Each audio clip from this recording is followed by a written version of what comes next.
Okay, mga kalingap, isang mapagpalang umaga, tanghali, gabi po sa inyo lahat. Sana po ang lahat ay nasa mabuting kalagayan at ligtas po sa anumang kapahamakan. Saan man po kayo dako ng mundo naroroon. Ako po muli ang inyong lingkod, Maestro 21 TV. At sa ating pong video ngayong araw na ito, mga kalingap, tayo po ay magbibigay ng ating opinion, kuro-kuro, komento at reaction po tungkol po sa naging live po ni Ate Edna Vlogs. At sinasabi po dyan na itong bagong team kung saan ay nabuo ang Jomcar 23 na sinasabi din po niya dyan, mga kalingap, na ang mga karamihan po na members po ng Jomcar 23 ay mula po sa legit na team ng Jomcar, at ito nga po yung Jomcar 18 kung saan po ang bumuo po niyan ay si Miss Yang Mi. Mayroon nga bang nagaganap, mga kalingap? Mayroon nga ba talagang nagaganap na wakwakan? Wakwakan daw po, mga kalingap, na karamihan po sa ating ang Jomcar. Itong bagong team na ito na sumusuporta po sa Jomcar ay pinasok na po ng mga wakwak na mga reactors. Meron nga bang ganyan, mga kalingap? Okay, so yan po ang ating pinakapaksa ngayong araw na ito.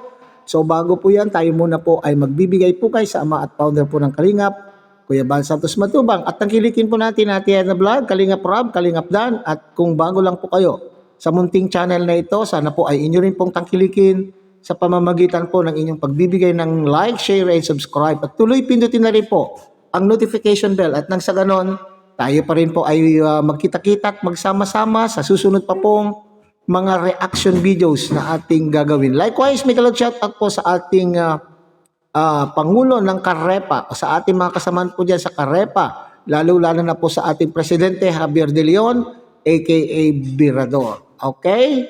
So, bago po tayo magpatuloy, mga kalingap, ay panuorin muna natin ang video clip na ating pong kinuha sa live po ni Ate Edna Vlog, at dito po tayo magbabase ng ating reaksyon, kuro-kuro, komento at opinion. Panoorin po natin, mga kalingap. So ito pong mga issue na ngayon na napansin natin sa mga ibang mga reactors. May nagsasabi na mga kalingap reactors daw. Yung iba naman, hindi naman kalingap, pero kalingap daw sila. Tapos nandito ngayon, nasa Jomcar. So, papasukin naman ng mga comments, mga viewers, na iba-iba rin ang mga opinion. Hindi natin alam kung sila ay mga bashers o talagang solid na supporters o fanatic. Kasi ganyan yung nagsisimula yung mga hindi pagkakaunawaan, tapos batuhan ng mga comments. So ngayon po, ito po ang paliwanag lang po tungkol po sa Jomcar 23 at saka Jomcar 18. Alam natin po ang Jomcar 18, siyempre, kumbaga, ugatan na yan, halos lahat ng team ay nabuo po yan ng Jomcar 18. Tapos ngayon, nagkaroon ng medyo hindi pagkakaunawaan, which is normal lang po sa bawat samahan. Normal naman sa samahan. Pamilya nga na merong hindi pagkakaunawaan. Family na yun, ha? Dito pa kaya sa atin sa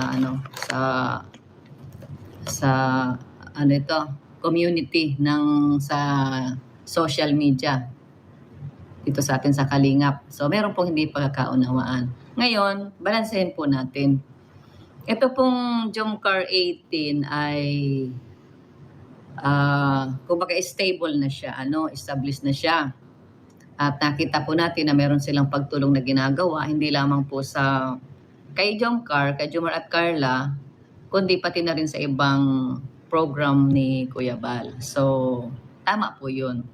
So, yun yung sagot natin doon kanina sa live. Dapat natin kung tama ba na mag-sponsor, tama po yun.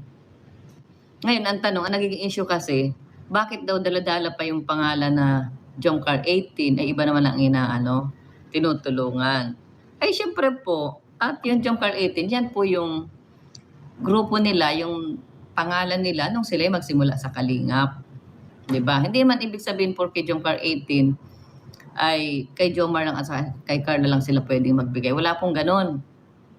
Ang sponsor, may kalayaan sila kung sino ang kanilang tulungan at wala tayong pakialam doon. Guys, kahit reactor ka pa, kahit Kahit si Kuya Bal at saka si Kalinga Prab, wala man niyang pakialam dyan kung sinong gustong tulungan. Basta tama yung proseso ng pagtulong. Ang ibig sabihin ko po ng tama, yung ipapaalam kay Kuya Bal, kay Kalinga Prab, hindi nakadirekta doon sa beneficiary. Kaya doon sa ipaalam sa mga ibang vlogger na nandito kung ano yung gusto nila. Ganun naman baga po ang ano natin, ang agreement natin sa mga sponsor, di ba? Tatawag sila, makikipag-usap, o kaya makontak kala Edo, kala kung sino yung mga vlogger dito kay Papa Dan. Dito sa bahay, nandito ngayon sila Rich Falcon, si Berador, sila Mara, yan. Minsan nire-reach out nila para makarating kay Kuya Bal ang tulong. So, ganun po yon. Dahil yan ay pera nila at kusang loob nila yan mula sa kanilang puso, wala po tayong pakialam dyan. Lalong-lalo na po yung mga reactors, na nagsasabing reactor sila ng Kalingap, pero ang mga pinagsasasabi ay hindi maganda. So, nasa atin na po yung mga Patay viewers tayo dyan. kung maniniwala tayo na sila ba talaga ay Kalingap o hindi. Kasi kapag ang kanilang ginagawa ay nakikreate na po ng kaguluhan, ng bashing, pagpawatak-watak ng mga beneficiaries at mga sponsor, ay ibang usapan na po yan, guys. Hindi po yan Kalingap. Lalong-lalo na kapag ang tinitira po ay sponsor na wala namang ginawa kundi mag-sponsor lang. Tama po. Walang channel, katulad ni Sir Andy Cabral, tahimik na nag-i-sponsor, pero merong reactors na sinisiraan siya. Anong reason? Hindi natin maintindihan tapos makiklaim na siya ay Kalingap. Ay ang tinutulungan nila Sir Andy Kalingap. Siguro mas maganda wag na mag-reactor, tumulong na lang siya. Para maranasan din niya yung yung pagtulong kung talagang siya ay Kalingap. Kasi ang Kalingap po ang nagbabayad lang sa atin, sa mga sponsors, sa atin, sa Kalingap, ay yung charity. Di ba? Yung pagtulong. Yan lang naman ang nagbabayad sa atin, walang iba. Sila, ang Jomcar 18, yung mga sponsors nila, ay mga po yan, no string attached. No string attached. Ngayon, dahil lumaki yung Jomcar 18, merong mga hindi pagkakaunawaan, di ba? Kahit saan namang community, merong hindi pagkakaunawaan. So, ang nangyari ay merong humiwalay na mga grupo galing sa Jomcar 18. Naghiwalay sila at gusto ring magpa-register. Ngayon, ang point ko po dito ay kung yung Jomcar 23 ay ang purpose ninyo ay tumulong, Jomcar 18, purpose din ay tumulong, ay di sana hindi nagbabanggaan, di po ba? Kumbaga, wala nang silipan dito, tapos masilip doon. Anong nangyayari? Pinasok po ng mga wakwak na reactors ang Jomcar 23. May mga... Okay, so yan ang paliwanag po ni Ate Edna Vlog tungkol po sa Jomcar 23 at Jomcar 18. So sinasabi, alam po naman natin sa karamihan po ng viewers po natin ay alam po kung saan nagmula po ang Jomcar 23. So at alam po na din natin na yung dahilan kung bakit nagkaroon po ng Jomcar 18 samantalang mayroon na pong existing na Jomcar 18 kung saan po sinasabi po dito ni Ate Edna Kalingap ay ang layunin po ay tumulong. Okay? Tumulong po sa love team at hindi lamang po yun po ang kanila pong layunin, kundi sumuporta po sa lahat po ng adikain, sa lahat po ng mga beneficiaries o sa programa po ng Kalingap, mga Kalingap pa. So dito sinasabi na hindi lamang po sila sumusuporta. Itong Jomcar 18 hindi lamang po sumusuporta po sa Jomcar, kundi sa kabuuan, sa programa kung sila po ay mayroon pong kakayanan na tumulong po sa iba pong mga programa po ni Kuya Bal, ay nandun po sila. At alam po naman natin yan. Okay. So ito yung hindi natin maiiwasan na sinasabi po ni Ate Edna sa isang grupo at mayroon po talaga yan na masasabi natin na hindi mapagkakaunawaan. Kaya nga po, itong mga iba na mayroon na pong disgusto siguro sa dati po nilang kinabibilangan na Jomcarl 18, sila po ay nagbuo din po ng Jomcarl 23 na ang adhikain din at layunin din po nila ay sila din daw po ay makakatulong. So pareho po yung kanila pong adhikain. Pero hindi natin maiwasan na siyempre mayroon po silang mayroon pong bangayan, okay? Mayroon pong parang lumalabas po dito mga kalingap na may kompetisyon, okay? Na nagpapagalingan ng bawat grupo na sana lang ay hindi rin po dapat itong mangyari. Nagpapagalingan na kung nagsisilipan kung ano po ang ibinibigay po ng bawat isa. At dito, nasabi ko na rin po sa ibang content po natin, na kung ang layunin po ninyo ay tumulong po sa buong kalingap, hindi lamang po sa iisang beneficiary, kung ano ang naitulong ng bawat grupo ay pabayaan na lang po yun. Okay. So sabi nga dyan ni Ate Edna, ang nagbabayan lang po sa atin sa kalingap, ang nagbubuklod sa ating lahat na sumusuporta po sa kalingap ay yung charity. Nandito po tayo tumulong sa mga pagcha-charity po ng Team Kalingap. So sana ay hindi na rin po hindi natin po inaano na yung ano ang ibinigay ng bawat isa. Okay? Huwag na tayong makipagkompetensya. So ngayon, dito sinasabi po ni Ate Edna na noong nagkaroon po ng Jomcarl 23, bakit daw po ang mga ibang reactors ay lumipat din po, pumasok po doon sa Jomcarl 23 at doon po sila ay nagbibigay ng kanilang reaction na para bagang inaaway po yung mga Jomcarl 18. Okay, sinisiraan ang mga Jomcarl 18 o pinapatulan yung mga komento. Ito na naman po kasi bumalik po tayo dun sa punto na nandyan na kayo sa nandyan na kayo sa bawat team na ang pagtulong lang po ang inyo pong layunin. So sana wag nang magbibigay din po ng mga komento. So nakikita ko din po yung mga komento ng bawat isa. So hindi natin po maiwasan mag-isip na yung komentong mga negatibo o nambabas po na sinasabi po nila ay mula po doon sa grupo na Jomcarl 18. Ito ay pananaw ko lamang mga kalingap. Sa palagay ko, ito pong nagbibigay po ng komento na negatibo na tungkol po sa mga bagay-bagay ay maaaring galing po. Yun po yung isipan po ng mga Jomcarl 23. Maaaring galing po sa Jomcarl 18. O maari naman po ay pakawala po ng bawat team ito para sirain lamang po ang mga pangalan ng bawat team. Hindi kaya mga kalingap? So yun ang ating opinion lamang po dito mga kalingap.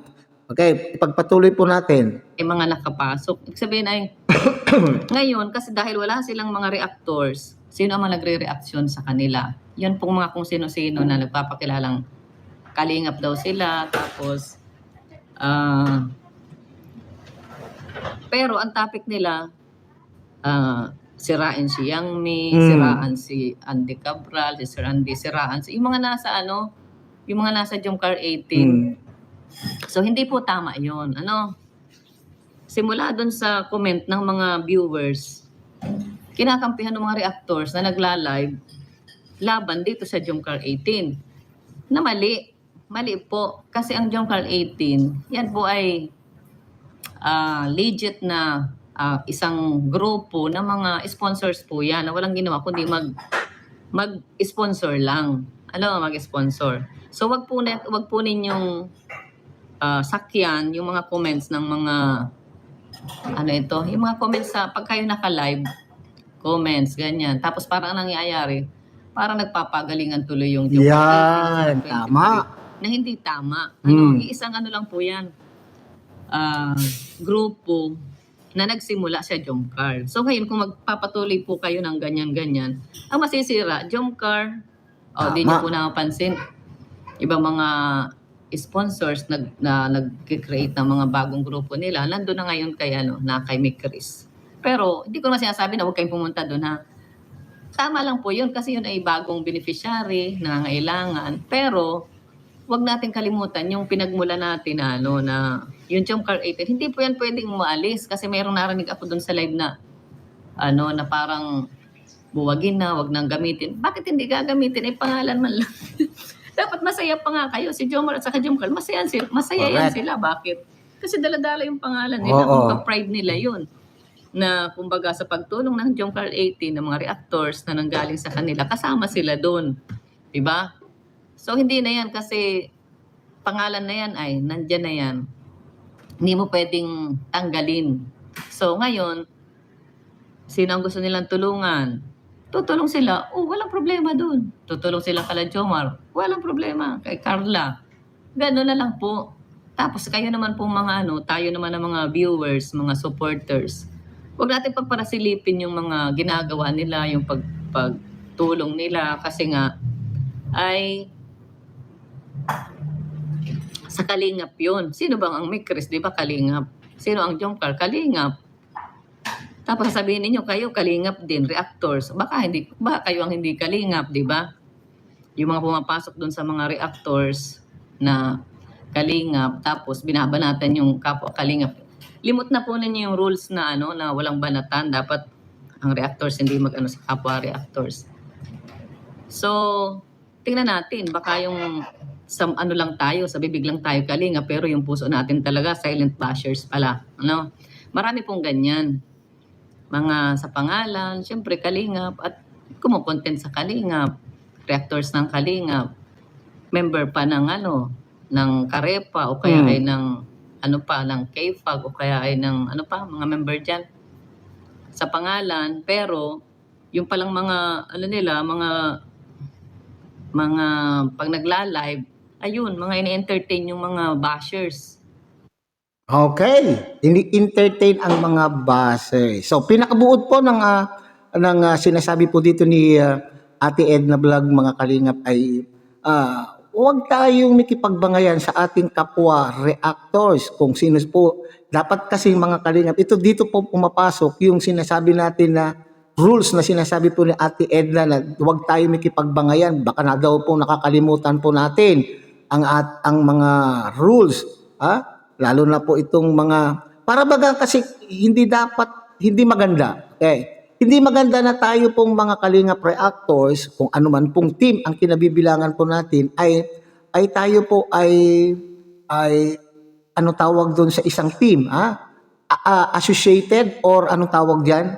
Tayo po ay para bagang pinpointed po tayo na tayo po ay sumusuporta doon sa group na yon na sinasabi na dapat lang na tayong mga reactors ng Kalingap ay wala dapat po tayong pinapanigan. Kasi napansin po natin yan mga Kalingap. Mayroong pong mga kapwa natin reactors na pinapanigan po ang mga ibang lab team. Identified po sila na sila po ay supporter ng isa pong lab team at sila po ay makikipagbangayan kapag po yung kanila pong lab team na sinusuportahan ay talaga naman pong kinukutsa or inaapi ng ibang mga team. Okay, na kalingap lang din naman po. Kalingap din po naman tayong lahat. Lalo na po alam na po niyo yan mga kalingap, mga viewers, mapagmatsyag daw po kayo. Kilalanin ang mga ganitong mga reactors daw po na sinasabing sila po ay mga kalingap reactors, sila naman po ay nagpapakita na kanila pong tunay na kulay. Ano po yung kanilang kulay? Nandun po sila sa mga lab team na or team na kanila pong gustong suportahan. At lalo pa, sinasabi po dito ni Ate Edna na dapat itong mga sponsor ay dapat binamahal, hindi inaaway. Sapagkat sila po yung talagang nakakatulong, wala po silang layunin kundi po sila po ay tumulong lamang sa programa po ng Kalingap. Bakit po yung iba po nating mga kasamahan po ay pinupuna, mabuti kung puna, pero kundi parang inaaway. Kaya tuloy sa ibang community, mga kalingap, ay nakakarating po yung mga ganitong sitwasyon.